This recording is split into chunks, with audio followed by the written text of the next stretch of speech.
Assalamu alaikum wa rahmatullahi wa barakatuh. Bismillah walhamdulillah wa salatu wa salam ala rasulillah wa ala alihi wa sahbihi wa man walah. Rabbi sharah li sadri wa yassir li amri wa hlul 'uqdatan min lisani yafqahu qawli.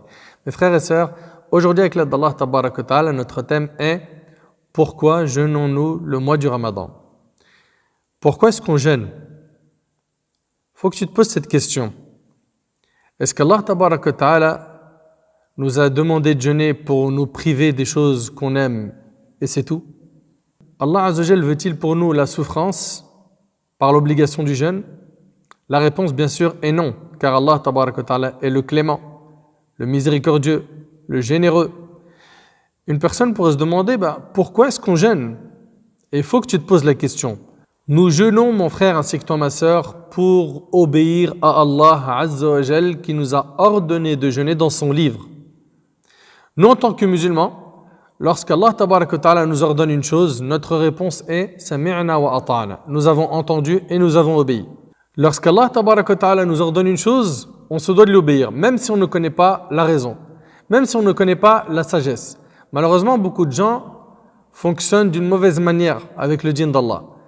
Il faut d'abord qu'ils soient convaincus pour qu'ils mettent en pratique. Il faut d'abord qu'ils comprennent la raison, la sagesse pour qu'ils mettent en pratique.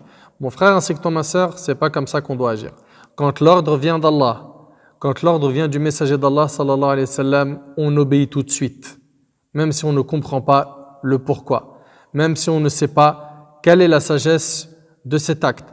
Allah tabaraka wa ta'ala nous a dit dans sourate Al-Baqarah, sourate 2, verset 183, Ya ayyuhalladhina amanu, kutiba alaykumus siyam kama kutiba ala alladhina min qablikum la'allakum tattaqun. Ô vous qui croyez, il vous a été prescrit le jeûne comme il a été prescrit aux communautés qui vous ont précédé afin que vous atteigniez la piété. Donc, c'est une prescription divine, c'est une obligation religieuse. Et on sait également que dans le hadith de Abdullah ibn Omar, qui est rapporté par Bukhari et Muslim, le prophète alayhi salatu wassalam a dit, le hadith il est très connu, Bunya al-Islam ala khams, l'islam est bâti sur 5 piliers. Parmi ces 5 piliers, on a le jeûne du mois du Ramadan. Donc c'est une obligation. Et il y a un ijma', un consensus des savants sur le sujet, et celui qui nie l'obligation du jeûne est considéré kafir chez tous les savants. Donc on voit que à partir du moment où c'est un ordre qui vient du Coran ou de la sunna du prophète sallallahu alayhi wa sallam, nous, notre seul réflexe c'est sami'na wa ata'na. Nous avons entendu et nous avons obéi. Malheureusement, certains n'ont pas un bon comportement avec Allah. Allah Azza wa Jal ordonne et lui veut d'abord tout comprendre et poser 1000 questions avant de mettre en pratique ce qu'Allah a demandé de mettre en pratique. Et pourtant, on n'est pas comme ça sur terre avec les personnes qui ont plus de savoir que nous, qui sont supérieures à nous, qui sont au-dessus de nous. Comme ton patron. Ton patron, il te dit, à telle heure, je veux que tu sois à tel endroit. Il n'y a pas de pourquoi, je veux d'abord des arguments, je veux être convaincu. Oui, le patron, il a dit classe. Le médecin, tu vas le voir, après une consultation, il t'écrit l'ordonnance, il te dit ce médicament-là 3 fois par jour, celui-là 1 fois tous les 2 jours, celui-là le matin, celui-là le soir. Qui parmi nous a déjà dit au médecin, je ne suis pas convaincu, donne-moi d'abord toutes les preuves. Une par une, tu m'expliques pourquoi ce médicament, je dois le prendre à telle heure et telle heure. Donne-moi d'abord une preuve. Je veux que tu m'expliques pourquoi chaque médicament, je dois le prendre à telle heure et pas à telle autre. Celui qui ferait ça, on lui dirait quoi? Mais t'es fou. Tu es en train de remettre en question la science du médecin. Tu es qui pour faire ça? Pourquoi? Parce que le médecin, il est au-dessus de toi au niveau de quoi? De cette science. Le patron, pareil. Tu vas l'obéir sans chercher le pourquoi du comment parce que c'est ton supérieur et la règle est ainsi. Ça, c'est la règle qu'on met en pratique avec certains humains. Pourquoi est-ce que tu ne te comportes pas de la même manière avec Allah, le Créateur, le Maître? Non, je ne suis pas convaincu. Non, c'est pas logique. Non, ça rentre pas dans ma cervelle. Subhanallah. Ça, c'est un mauvais comportement avec Allah tabaraka wa ta'ala. À chaque fois que tu entends Allah a dit, le prophète sallallahu alayhi wa sallam a dit, tout de suite, accepte. Sois-en convaincu. Dans l'immédiat, même si tu ne connais pas la raison. Ceux qui veulent à tout prix tout faire passer par la raison, ça, c'est accepté par ma raison, je le mets en pratique, ça ne l'est pas, je ne le mets pas en pratique, ces gens-là se comportent très très mal, car pour eux, C'est avec le cerveau qu'on sélectionne ce qu'on doit mettre en pratique ou non, alors que c'est avec le livre d'Allah et la sunna du prophète sallam. Sami'na wa ata'na, voilà notre réflexe. Il y a beaucoup de choses dont tu verras pas le pourquoi. Tu vas regarder dans la religion, tu vas voir par exemple que le maghrib c'est 3 rak'at, subh c'est 2, dhuhr c'est 4. Pourquoi? La raison elle est simple. C'est le Nabi alayhi salatu wassalam a appris comme ça de Jibril alayhi salam, qui était venu diriger la prière avec le prophète pour lui enseigner comment prier. C'est comme ça, c'est tout. Mais pourquoi le maghrib il serait pas 4 rak'at et le isha 2? C'est comme ça, c'est tout. Il y a des choses que tu dois apprendre et accepter sans venir débattre et négocier. On tourne autour de la Kaaba 7 fois. Pourquoi? Parce que le prophète alayhi salatu wassalam l'a fait. Il a dit khudhu anni manasikakum. Prenez de moi vos rites. Pendant le pèlerinage, on embrasse la pierre noire. Et Omar ibn Khattab radiyallahu anhu, il a dit je sais que tu es une pierre qui peut ni être utile ni nuire. Et si je n'avais pas vu le prophète sallallahu alayhi wa sallam t'embrasser, je ne l'aurais pas fait. Pourquoi il l'a fait? Il a embrassé une pierre. Parce que le prophète sallallahu alayhi wa sallam il l'a fait, c'est tout. Vous avez remarqué qu'entre Safa et Marwa, on fait 7 trajets. Les allers-retours entre Safa et Marwa. Pourquoi? Parce que le prophète sallallahu alayhi wa sallam nous a enseigné de faire cela. Amina, pendant le Hajj, on lapide les stèles. On va jeter 7 cailloux dans chaque stèle, le 11, 12 et 13 de Dhul Hijjah. Pourquoi tu fais ça? Parce que le prophète sallallahu alayhi wa sallam, il nous a demandé de le faire. Point barre. Donc Allah barik fikum, prenez pour habitude, quand un ordre il vient d'Allah, il vient du messager d'Allah sallallahu alayhi wa sallam, on obéit, on exécute dans l'immédiat. Mes frères ainsi que vous, mes sœurs, parmi les objectifs à atteindre pendant le mois de Ramadan, il y a le fait de concrétiser at-taqwa, concrétiser la piété. Et il faut savoir qu'Allah tabaraka wa ta'ala n'accepte que de la part des pieux. Allah tabaraka wa ta'ala dans Sourate Al-Ma'ida, Sourate 5, verset 27, a dit « Innama yataqabbalu Allah min al-muttaqin » Allah n'accepte que de la part des pieux. C'est pour cela que tu dois impérativement acquérir la taqwa. C'est une condition indispensable pour profiter pleinement du message du Coran. La crainte d'Allah et la recommandation d'Allah faite au premier et au dernier. Allah tabaraka wa ta'ala dans Sourate An-Nisa, Sourate 4, versets 131 et 132 a dit « وَلَقَدْ وَصَّيْنَا الَّذِينَ أُوتُوا الْكِتَابَ مِنْ قَبْلِكُمْ وَإِيَّاكُمْ أَنِ اتَّقُوا اللَّهَ » Craignez Allah, voilà ce que nous avons enjoint à ceux auxquels avant vous le livre fut donné, tout comme à vous-même. Cette recommandation a été faite aux gens. Ici, je parle de tous les gens. Allah tabaraka wa ta'ala dit également dans Sourate An-Nisa, Sourate 4, premier verset, « Ya ayyuhan nas ittaqu rabbakum » Ô hommes, craignez votre Seigneur. Allah Azza wa Jal a également dit dans Sourate Al-Baqarah, Sourate 2, verset 278, « Ya ayyuhalladhina amanu ittaqullah » Ô les croyants, craignez Allah. Puis, Allah Azza wa Jal a ciblé certains d'entre ses créatures, comme le prophète sallallahu alayhi wa sallam, quand il a dit, « Ya ayyuhan nabiy ittaqillah » dans Sourate Al-Ahzab, les coalisés. Dans le premier verset, Allah Azza wa Jalla a dit au prophète crains Allah. Est-ce que ce verset veut dire que le prophète ne craint pas Allah? Non. Il veut dire au prophète reste constant dans la crainte d'Allah. Allah Azza wa Jalla a également ciblé les femmes du prophète sallam dans Sourate Al-Ahzab, dans le verset 35, quand il a dit Azza wa Jalla wattaqin Allah et craignez Allah. On voit que le mot taqwa a été cité plusieurs fois dans le Coran, plus de 100 fois dans le Coran. La piété est une condition afin que les œuvres soient acceptées. Elle efface les péchés et elle accorde une grande récompense. Dans Sourate Al-Talaq, Sourate 65, verset 5, « وَمَن يَتَّقِ اللَّهَ يُكَفِّرْ عَنْهُ سَيِّئَاتِهِ وَيُعْظِمْ لَهُ أَجْرًا » Quiconque craint Allah, cependant, il lui efface ses fautes. La taqwa, ça te permet d'obtenir le pardon de tes péchés. Il lui efface ses fautes et lui accorde une grande récompense. Allah Azza wa Jalla a dit dans Sourate Al-Anfal, Sourate 8, verset 29, « Ya ayyuhalladhina amanu » إن تتقوا الله يجعل لكم فرقانا ويكفر عنكم سيئاتكم ويغفر لكم. Ô vous qui croyez, si vous craignez Allah, il vous accordera la faculté de discerner entre le bien et le mal, vous effacera vos méfaits et vous pardonnera. Quiconque veut se préserver de la peur de la tentation de la mort, de la tombe, du jour du jugement, de la balance, du pont du Sirat et de l'enfer, qu'il craigne Allah. Allah tabaraka wa ta'ala dit dans Sourate Yunus, Sourate 10, versets 62 et 63, ألا إن أولياء الله لا خوف عليهم ولا هم يحزنون الذين آمنوا وكانوا يتقون. En vérité, les alliés d'Allah seront à l'abri de toute crainte et ils ne seront point affligés. Qui sont les alliés d'Allah? Qui sont les awliya? Ceux qui croient et qui craignent Allah. Voilà qu'est-ce qu'un wali. Qu'Allah fasse de nous des pieux. Mon frère ainsi que toi, ma sœur, si tu as peur pour tes enfants, tes petits-enfants, tu as peur de mourir et que derrière, ils gèrent mal leur vie, ils s'égarent ou autre, eh bien, crains Allah. Allah Ta'ala nous dit dans Surat An-Nisa, Surat 4, verset 9, وَلْيَخْشَ الَّذِينَ لَوْ تَرَكُوا مِنْ خَلْفِهِمْ ذُرِّيَّةً ضِعَافًا خَافُوا عَلَيْهِمْ فَلْيَتَّقُوا اللَّهَ وَلْيَقُولُوا قَوْلًا سَدِيدًا. Que la crainte saisisse ceux qui laisseraient après eux une descendance faible et qui seraient inquiets à leur sujet, qu'ils redoutent donc Allah et qu'ils prononcent des paroles justes. Le prophète alayhi salatu wassalam a recommandé la piété à diverses occasions. C'était sa recommandation à la fin de sa vie. Comme dans le hadith de l'Irbad ibn Sariya radiyallahu anhu, lorsque le prophète sallallahu alayhi wa sallam, il a dit « Usikum bi taqwallah » je vous recommande de craindre Allah. C'est rapporté par Tirmidhi et Abu Daoud. Un homme a demandé conseil au prophète sallallahu alayhi wa sallam, il a dit « Je te recommande de craindre Allah » rapporté par Tirmidhi. Dans le hadith d'Abu Dhar et Mu'adh radiyallahu anhu, le prophète sallallahu alayhi wa sallam a dit « Crains Allah où que tu sois, partout. Tu dois craindre Allah, en public et en secret, en vacances et quand tu es dans ton travail, en France, au bled, partout, crains Allah. Crains Allah où que tu sois. Fais suivre la mauvaise action d'une bonne, celle-ci l'effacera, et comporte-toi avec les gens en faisant preuve d'une haute moralité rapportée par Tirmidhi. C'est donc la meilleure chose que le musulman puisse recommander à son frère.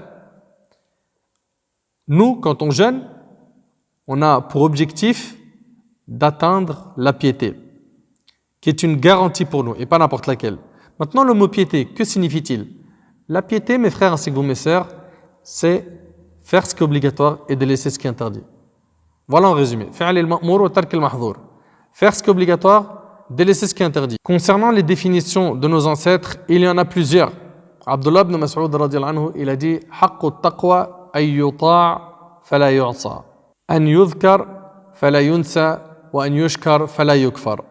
Que l'on se soumette à lui et qu'on se garde de lui désobéir. Abdullah ibn Mas'ud radiyallahu anhu, quand il parle de la piété, craindre Allah comme il se doit, signifie, écoutez ce qu'il dit, que l'on se soumette à lui, à Allah, et qu'on se garde de lui désobéir.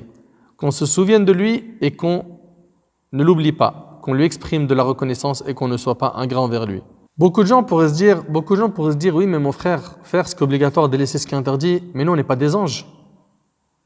Là, tu es en train de me demander l'impossible. Non. Parce qu'il faut que tu prennes en compte que l'humain, dans sa nature, il est pécheur. Le prophète sallam dans le hadith de Anas rapporté par Tirmidhi a dit tous les fils d'Adam sont pécheurs et les meilleurs d'entre eux sont ceux qui se repentent. On fait tous des péchés, mais les meilleurs d'entre nous sont ceux qui se repentent. Donc tu es tombé dans un péché, repens-toi, sincèrement, regrette, fais tout pour ne plus y retourner. D'ailleurs un repentir sincère c'est quoi? C'est quoi un repentir sincère? C'est un nadam, le regret. Le prophète m'a dit, le prophète alayhi salatu wassalam a dit an nadamu tawba, le regret c'est un repentir. Tu regrettes sincèrement du cœur et c'est sincère pour Allah. Pas pour que les gens disent « Inch'Allah, il se repentit ». 2, que tu te détaches immédiatement du péché. 3, tu es déterminé à ne plus le refaire. 4, si jamais ce péché concerne un bien que tu as pris à quelqu'un, il faut que tu lui rendes. Un tort que tu as fait à quelqu'un, il faut que tu le répares. Je vous rappelle, mes frères ainsi que vous, mes sœurs, qu'on jeûne pour obéir à Allah tabarak wa ta'ala. Et on jeûne également, pourquoi? Pour atteindre la piété. La piété. Parmi les sagesses du jeûne, il y a le fait de connaître la valeur des biens que nous possédons. Nous sommes noyés dans les bienfaits d'Allah. Allah Azza wa Jalla a dit dans Sourate Ibrahim, Sourate 14, verset 34, وَإِن تَعُدُّوا نِعْمَةَ اللَّهِ لَا تُحْصُوهَا إِنَّ الْإِنسَانَ لَظَلُومٌ كَفَّارٌ. Et si vous comptiez les bienfaits d'Allah, vous ne sauriez les dénombrer. L'homme est vraiment très injuste et ingrat. De manière générale, l'être humain est ingrat. Il ne remercie pas assez Allah. Allah Tabaraka wa Ta'ala dans Sourate Abasa, Sourate 80, verset 17 a dit قُتِلَ الْإِنسَانُ مَا أَكْفَرَهُ. Que périsse l'homme, qu'il est ingrat. Allah Tabaraka wa Ta'ala a fait descendre l'eau du ciel. Et par celle-ci, les récoltes sortent de la terre. Allah Tabaraka wa Ta'ala a fait que les arbres, les palmiers, nous procurent de quoi manger. De même, nous avons l'oxygène qui est gratuit chaque jour. Chaque jour, on respire en moyenne 10 000 litres d'air. Tout ça, c'est gratuit. Mais est-ce qu'on remercie Allah subhanahu wa ta'ala pour tous ses bienfaits? C'est triste. On est souvent là à rechercher ce qu'on n'a pas et on remercie rarement pour ce qu'on a déjà. Alors que si on remercie Allah subhanahu wa ta'ala, Allah il nous rajoute. Dans Sourate Ibrahim, Sourate 14, verset 7, Allah Azza wa Jalla dit « La in shakartum la azidannakum » Si vous êtes reconnaissant, très certainement, j'augmenterai mes bienfaits pour vous. Rappelle-toi, Allah subhanahu wa ta'ala, il nous a donné nos yeux, nos oreilles, notre cœur. Pourquoi il nous a donné tous ces membres? Pour qu'on l'adore, pour qu'on lui soit reconnaissant. Allah tabarak wa ta'ala dans Sourate An-Nahl, Sourate 16, verset 78, a dit « Wallahu akhrajakum min butuni ummahatikum la ta'lamuna shay'a wa ja'ala lakum as-sam'a wal absara wal af'ida la'allakum tashkurun » Et Allah vous a fait sortir des ventres de vos mères dénués de tout savoir. Tu connaissais rien quand tu es sorti du ventre de ta mère. Et il vous a donné l'ouïe, les yeux et le cœur afin que vous soyez reconnaissants. Tous ces versets ont pour but de nous appeler qu'il est important de remercier Allah subhanahu wa ta'ala tout le temps. Pendant le mois de Ramadan, remercie Allah Azza wa Jal. Remercie Allah. Parmi les plus petits bienfaits que nous possédons, on a le fait qu'on mange à notre faim. Et qu'on peut manger tout ce qu'on veut. Alors que certains ont un régime alimentaire bien précis. Tu manges jusqu'à te rassasier. Tu bois jusqu'à étancher ta soif. Certains d'entre nous ont un logement, une famille, des enfants, plein de bienfaits pour lesquels tu dois être reconnaissant. Nous sommes donc noyés dans les bienfaits d'Allah Tabarak wa Ta'ala. Apprenons à être reconnaissants. Deuxième sagesse du jeûne, nous jeûnons pour améliorer notre comportement. Mon frère ainsi que toi ma sœur, sache que le jeûne aide à améliorer son comportement. D'ailleurs, lorsqu'on regarde les adorations de l'islam, on s'aperçoit qu'elles appellent toutes au bon comportement. La prière.